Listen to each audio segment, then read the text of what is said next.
External actors का point है जी। उसमें मेरे को लगता है कि कोई मेजर रोल नहीं होगा इंस्टिगेट करने में। अच्छा। क्योंकि अगर आप शेख हसीना का 15 साल का वो टेन्योर देखें तो उनकी रिलेशन चाइना के साथ भी सही थे। उन्होंने BRI चाइनीज इन्वेस्टमेंट्स वगैरह को अच्छे से मैनेज किया है कि मतलब एक सॉवरेन स्मॉल नेशन का जो रोल है, आई थिंक लास्ट विजिट में उन्होंने चाइना ने जो प्रॉमिस किया था वो डिलीवर नहीं करने पे उन्होंने विजिट भी कट शॉर्ट किया, जल्दी आ गए। तो चाइना को लेके और इन्वेस्टमेंट्स चल रहे थे। द ब्रिज आई थिंक 1 साल पहले जो ब्रिज का इनॉग्रेशन भी हुआ, BRI investments going fine. India के साथ भी कोई इश्यूज नहीं था, इंडिया वाज ओके हैप्पी क्योंकि शेख हसीना ने अच्छे से बैलेंस किया था चाइना इंडिया को। तीसरा को लेके अभी उन्होंने कहा था कि हम इंडिया को देंगे प्रोजेक्ट क्योंकि इंडिया को पता है कि क्या प्रॉब्लम्स हैं, ग्राउंड रियलिटी, एंड एक लॉन्ग टर्म हेल्प होगा अगर इंडिया प्रोजेक्ट को अंडरटेक करती है तो। और यूएस का भी अभी तक तो मुझे लग नहीं रहा है कि यूएस, कुछ स्टेटमेंट्स आए थे शेख हसीना के गवर्नमेंट गिरने के बाद और जब वो इंडिया आ गई थी उसके कुछ दिन बाद कि अमेरिका का शायद रोल होगा। बट अमेरिका ने ऑलरेडी सैंक्शंस वगैरह लगा रखे थे उनके अराउंड क्योंकि जो भी उनकी पॉलिटिकल पार्टी का एक अथॉरिटेरियन टिंज आ रहा था क्योंकि उन्होंने काफी ऑपोजिशन को हटाया है रास्ते से लिटरली पिछले साल में। तो अमेरिका तो ऑलरेडी अपने हिसाब से प्रेशर डाल ही रही थी, पर डेमोक्रेसी है, things were working fine in Bangladesh and ऐसे अंडरहैंड रेयरिटी है कि साउथ एशिया में India would US would get involve like that. लेकिन अभी बस जो I was just reading also कि कल का न्यूज है शायद कि जो इंटरिम गवर्नमेंट है उन्होंने जमाते इस्लामी पे जो बैन था वो हटाया है। हटा लिया है। और उसके स्टूडेंट विंग पे भी जो बैन था वो भी हटाया है जी। और शेख हसीना के आने के पहले एटलीस्ट जमाते इस्लामी पॉलिटिकल पार्टी के रूप में भी इमर्ज कर रही थी बांग्लादेश में। उन्होंने इलेक्शंस भी लड़े थे, आई थिंक एक इलेक्शन में ऑलमोस्ट 17 सीट्स भी जीते थे। तो वो पॉलिटिकली काफी एक्टिव थे लोकल, और एक शिफ्ट था from being like terrorist organisation जो शेख हसीना ने टर्म करके बैन किया था, they were trying to become more of a political party. तो वो एक शिफ्ट है। लेकिन अब ये इस स्टेप को कैसे देखेंगे ये मेरे को समझ में नहीं आ रहा है कि उन्होंने बैन किया, हटाया है क्योंकि पॉलिटिकल पार्टी के रूप में देख रही है इंटरिम सरकार कि उसको एक टेररिस्ट ऑर्गेनाइजेशन के लिए देख रही है। लेकिन यहाँ एक पॉइंट मेरा रहेगा कि जो यूएस मतलब हटाए जाने से, मतलब शेख हसीना के हटने से कुछ समय पहले तक देखें तो यूएस के लिए तो उन्होंने कई स्टेटमेंट खुद ही दिए थे यूएस के खिलाफ। हाँ, यूएस का नाम नहीं लिया लेकिन स्टेटमेंट्स थे। लेकिन वही क्योंकि यूएस ने काफी सैंक्शंस तो लगाए थे ना उनकी सरकार पे। तो मतलब वो एक थोड़ा सा प्रॉब्लम तो था क्योंकि ट्रेड तो क्या मतलब इसमें फिर भी मतलब यूएस का रोल नहीं हो सकता है क्या उसमें बांग्लादेश में? नहीं, वो कहना थोड़ा मुश्किल है क्योंकि यूएस ने, अगर आप देखें तो यूएस ने तो सैंक्शंस हर जगह लगाए रखे हैं, राइट। अगर यूएस को लगता है कि अगर आप इंडिया पे भी सैंक्शंस थे न्यूक्लियर टेस्ट के बाद, राइट। तो ऐसा तो अमेरिका के पास सैंक्शंस एक पहला टूल होता है प्रेशर डालने का कि आप अगर सही नहीं करेंगे तो हम सैंक्शंस करेंगे। वो चाइना पे भी सैंक्शंस है, ईरान पे भी सैंक्शंस है। तो obviously pressure US love I think sanctions क्योंकि सबसे बड़ा मार्केट है, उनके पास पैसा है। ये सारे देशों को टेक्नोलॉजी, मार्केट एक्सेस सब चाहिए यूएस का। तो शेख हसीना के लिए प्रॉब्लम था क्योंकि मैन्युफैक्चरिंग नेशन था, right. 40 billion worth of products they were, at least clothing they were manufacturing. तो अगर अमेरिका सैंक्शन लगा देगा तो वो प्रोडक्ट कहाँ जाएंगे? वो एक अपग्रेडेशन भी है, राइट। तो एक वो प्रॉब्लम तो था। अगर अमेरिका सैंक्शंस हटाएगी तो ही आई थिंक उनके आर्मी को भी बहुत प्रॉब्लम्स हो रहे थे क्योंकि यूएस सैंक्शंस थे, इसलिए चाइना से उन्होंने सबमरीन्स वगैरह डील किए। तो एक लिमिटेशन हो जाता है ना छोटे देशों का, अगर यूएस सैंक्शन लगाए देगा तो। फिर यूरोप ने उनके साथ काफी अच्छा डील किया है, ट्रेड वगैरह चल रहा था। बट अमेरिकन सैंक्शंस की वजह से बांग्लादेश का जो भी शेख हसीना का एक एस्पिरेशन था, उसमें लिमिटेशन तो होता है, हर देश का होता है। हमारे साथ भी हुआ पोस्ट 1998, लाइक यूएस है सैंक्शंस, अभी उन्होंने चाइना पे भी सैंक्शंस किए हैं, तो वो तो चलता है। और हम सब देश का एक प्रॉब्लम है, क्योंकि यूएस के सैंक्शन लगाने से काफी चीजें रुक जाती है, डीरेल तो होती है। सुपर पावर है, उनका एक इन्फ्लुएंस है, तो वो तो उसको बाईपास करना मुश्किल हो जाता है। और Bangladesh is an emerging economy, अभी डीरेल है, पर पिछले 15 साल में it was one of the fastest growing economies in south Asia. तो वो भी एक लिमिटेशन है उनको, एक मतलब मीडियम और पर कैपिटा इनकम तक पुश करना था। It has issues of poverty, it has unemployment, so if investment don't come, how will you grow? और चाइना इंडिया को वो बैलेंस करके चल रही थी जी। तो उसमें उनका कोई प्रॉब्लम मतलब दिख नहीं रहा है, इंडिया या चाइना किसी को उनसे। और मुझे लगता है कि अनसेटल्ड कंट्री किसी के फेवर में नहीं है, राइट? प्रॉब्लम्स थे, शेख हसीना की सरकार में प्रॉब्लम्स ऑब्वियसली थे, डोमेस्टिकली ऑपोजिशन के साथ, स्टूडेंट्स के साथ जिस तरह का वायलेंस शुरू में हुआ, एटलीस्ट वो प्रॉब्लम था, एक पावर का वो था।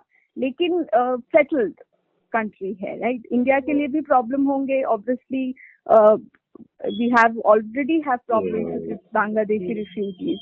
It doesn't work for the whole region also. China के इन्वेस्टमेंट्स हैं, उसकी परेशानी होगी कि नया सरकार अब किस डायरेक्शन में जाता है। अब ये जो जमाते इस्लामी के साथ किया है इंटरिम सरकार ने, मुझे लगता है उससे अमेरिका को भी प्रॉब्लम होना चाहिए, क्योंकि टेररिस्ट ऑर्गेनाइजेशन है, बैंड है, इंडिया ने बैन किया हुआ था। और प्रॉब्लम्स उन्होंने क्रिएट किया है हर जगह। अब पाकिस्तान इसको कैसे देखेगा पता नहीं, लेकिन पाकिस्तान I feel कि obviously unsettled doesn't work for Pakistan as well.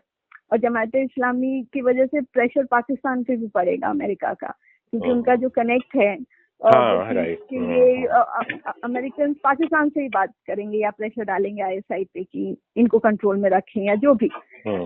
China can do that, क्योंकि चाइना का पैसा है वहाँ पे। तो और चाइना पाकिस्तान रिलेशंस अच्छे हैं, तो ये किसके बेनिफिट में? मुझे तो लगता है कि अनसेटल्ड बांग्लादेश किसी के फेवर में नहीं है। और प्लस म्यांमार में जो चल रहा है अनरेस्ट, वो साउथ एशिया मतलब एकदम बगल, it's just not a good thing for India at least, not the US के लिए भी नहीं, क्योंकि चाइना जिस तरह से म्यांमार में भी इन्फ्लुएंस पुश करने की कोशिश कर रहे हैं। वांग यी की विजिट, बॉर्डर पे जो अभी उन्होंने एक्सरसाइजेस किए, वो चाइना का काफी इन्फ्लुएंस बढ़ रहा है इस चक्कर में साउथ एशिया में। तो और सेकेंड जो पॉइंट था कि मतलब वहाँ की जो इंटरनल सिचुएशन, करप्शन या इन्फ्लेशन को लेकर। करप्शन डेफिनेटली एक बड़ा इशू है, क्योंकि मैंने किसी एक न्यूज में पढ़ा कि उनके किसी सेक्रेटरी ने भी कुछ $34 मिलियन कुछ गबन कर लिए थे और उसको रस्टिगेट किया या कुछ किया। तो ये चीजें लोगों की आंखों में आती हैं। और जब से इनकी सरकार आई है, इनके पार्टी के अवामी लीग के ही लोगों ने ग्रो किया है। ये बात सही है कि पिछले 10 साल में पर कैपिटा इनकम 3 गुना बढ़ा है, इकोनॉमी फास्टेस्ट ग्रोइंग रही है, इन्वेस्टमेंट आए हैं, लेकिन ये भी देखना है कि फायदा किसको हुआ है। तो अगर ये सारी कंपनी, सारे मैन्युफैक्चरिंग यूनिट, सारे जो फैक्ट्रीज है, अगर अवामी लीग के ही लोगों के थे, तो लोगों में प्रॉब्लम तो होगा, क्योंकि एक बैलेंस्ड ग्रोथ भी नहीं है, क्योंकि स्टूडेंट्स इसीलिए प्रोटेस्ट कर रहे थे, क्योंकि नौकरी नहीं है। ग्रेजुएट्स जो पढ़ के आ रहे हैं उनके लिए नौकरी नहीं है। मैन्युफैक्चरिंग ग्रो हुआ है, बहुत एम्प्लॉयमेंट हुआ है वहाँ, लेकिन वो एक लो स्केल विमेन सेक्टर देखा जाता है, तो उसमें एम्प्लॉयमेंट काफी डेफिनेटली हुआ है और इकोनॉमी को पुश भी किया है। इसलिए कोटास को लेके भी फाइट था स्टूडेंट्स का, कि अगर आप यहाँ कोटास डाल देंगे जहाँ पे एक ऑप्शन है नौकरी की, तो वो क्या करेंगे। तो वो शुरू डेफिनेटली वैसे ही हुआ, उनके हाई कोर्ट, सुप्रीम कोर्ट ने वापस भी लिया, लेकिन तब तक मेरे को लगता है कि 15 साल का एक डिस्कंटेंट भी था लोगों में। और उन्होंने जो शुरू में जिस तरह से हैंडल किया, जो स्टूडेंट्स की डेथ हुई, विजुअल जो आए कि उनके पैरामिलिट्री फोर्सेस और पुलिस रैंडमली शूट कर रहे थे अच्छे स्टूडेंट्स को, ये काफी था मुझे लगा एक इंस्टिगेट करने का, क्योंकि करप्शन पिछले 15 साल में काफी बढ़ा है, पॉवर्टी बढ़ा है, क्योंकि एक डिस्टिंक्शन हुआ है, क्योंकि स्किल जॉब्स नहीं बढ़े हैं, जो स्टूडेंट्स हैं उनके लिए नौकरी नहीं है, तो उनके पास ऑप्शन नहीं है, तो एक सेक्टर पे डिपेंडेंट रहने से ये प्रॉब्लम तो रहेगा। और सिर्फ टेक्सटाइल पर ही ज्यादा था ना, सिर्फ टेक्सटाइल पर ही फोकस ज्यादा रहा है, और अवामी के ही लोगों को प्रॉफिट हुई है। तो जो ऑपोजिशन है, जो अलग स्टूडेंट, अलग पार्टीज हैं कंट्री में, उनके साथ तो भी बहुत न्यूज आया है कि उन्होंने लिटरली मतलब हटाया है उनको रास्ते से, इस तरीके से वायलेंस और इस तरीके से, मतलब नौकरी गई है, उनके फैमिलीज को प्रेशराइज किया गया है। तो इस तरीके से एक डिवाइड तो हुआ है।